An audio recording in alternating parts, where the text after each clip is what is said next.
fantastic things going on in the studio here. So if you heard what happened before we went to some music, Aaron and Celeste are panel training. And what panel is like the desk that we use. It sounds like here. toilet training. It does. Well, it kind of is because it is a shit show. So. It's a little bit like, oh shit, I just lost my headphones too. There you go.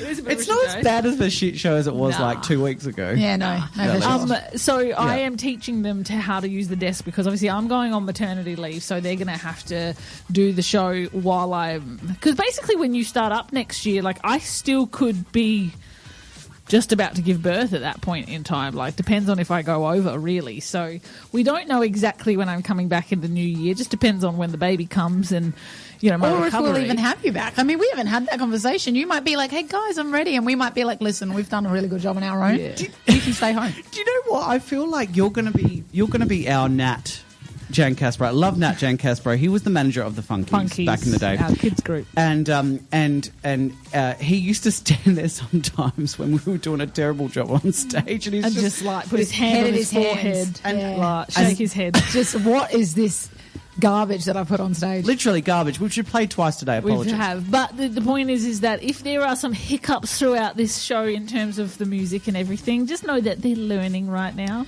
Yeah, but I'm going to give them to Aaron on that last segment because that was your first time paneling. I did last week, so I've had a little bit more experience by this point. Yeah. You was your first one. I thought I was okay, like with the going into the segment. It was just the going out. It's just a couple of things to I just need to do it over and over. I feel weird being over here relinquishing control right now. I've got to be honest. I can feel that energy from you. Yeah, I can feel you going, no, let me take over. I also started the last segment completely talking to myself because you two were having a conversation about the panel and I'm like, I'll just talk to my camera.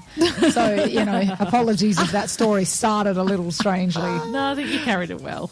Okay, Aaron, you have a theory. Well, I've got I've heard about a theory this week and I thought it was very interesting because I normally...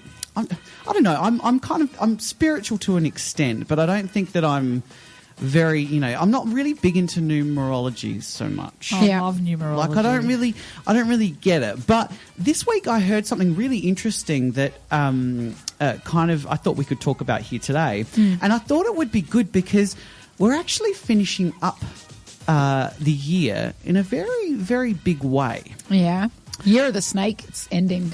It's the Year of the Snake. It doesn't end until February. Well, I can't wait for it to end. No. I love the Year of the Snake. It's been my year. Yeah. The one-eyed snake. You love a snake. But this one was interesting because a friend of mine at work was telling me that this year... this year has been a year that there's lots of change happening. It's a 9 year, so it's an ending year. So you know exactly what I'm talking about. I might know what you're talking about now too because I know about this. So it's a 9 year, and it could mean lots of endings, lots of sad things going on. People passing away as well, but also lots of people starting new jobs, people starting new careers, people taking up a new hobby. Or starting to take up a new hobby. So next year is a 1 year. Which is great. Which is so exciting. So let me explain to everybody out there. So basically, the vast majority of years in a person's life will be represented by a single-digit number, 1 through 9. And in a 9-year cycle. And these numbers each carry general themes and energies. Yep. So currently, we're in a 9 year, right? Yep. So a 9 year is endings, release, completion, letting go, and preparation for a new cycle. Now, I know you girls are used to that every month. Yeah. But next year is a 1 year, which means new beginnings, fresh starts, planting seeds, and independence. And I was thinking, this is fantastic. And so... what my friend said that she will be doing, and she's going to do it over the December solstice. Yep. So basically what you do is you write down on a piece of paper 13 goals for the new year. That's a lot. And so each day you burn one of those goals. Okay. The 13th goal is going to be the one goal that will be achieved next year. But wait, what? So why do I have to burn 12? Well, so basically it just means it has more power to be accomplished in the new year. In the 1 year. So as the last. Well, no, you're supposed to do it at random. So all of those goals are supposed to be important, But you basically, you just pick one at random, but you're not supposed to look at it. You just burn it. And then you basically are surprised by that last goal, whatever that is. The cosmic universe is telling you that goal is going to be achieved. Do you look at it before you burn the 13th one? No, it's all very random. So you basically, you just write down each goal. So the goal could be, to explain, the goal could be I want to start, walking 2 kilometres a day. I want to reduce the amount of alcohol I consume. Yeah, that's so funny. That's probably about number 38 on your list. That'll be my luck. That'll be the one. That'll be the one that you get. Yeah. But it can be those types of goals, but it has to be realistic. It has to be something that you can control.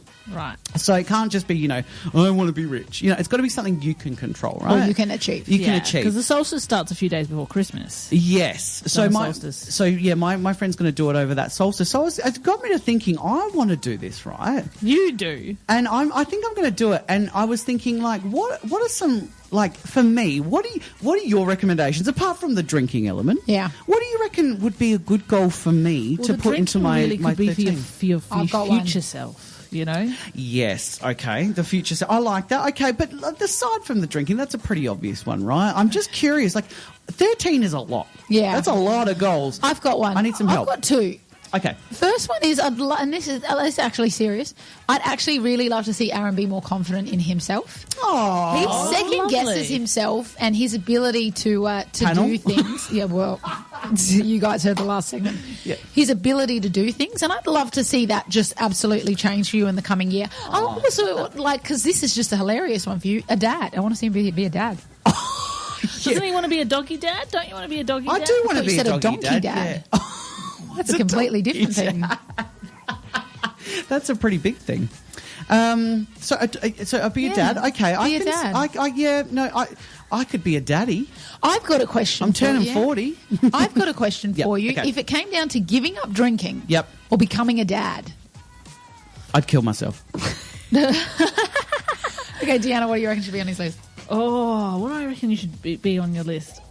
Yeah, maybe, you know what? Maybe improve your sandwich making. From last week, if you heard our show last week, there you go. You could really boost up the cooking. You want me to spread better? I want you to learn how to spread. Hey everyone, it's Deanna, Celeste and Aaron here, or as you know us, your Two Brunettes and A Gay. Join the weekend happy hour at a new day and time every Saturday at 11 a.m. So pour your mimosa for the most fabulous bottomless brunch in town. Only on Saturdays at 87.6 FM, Radio Italia Uno.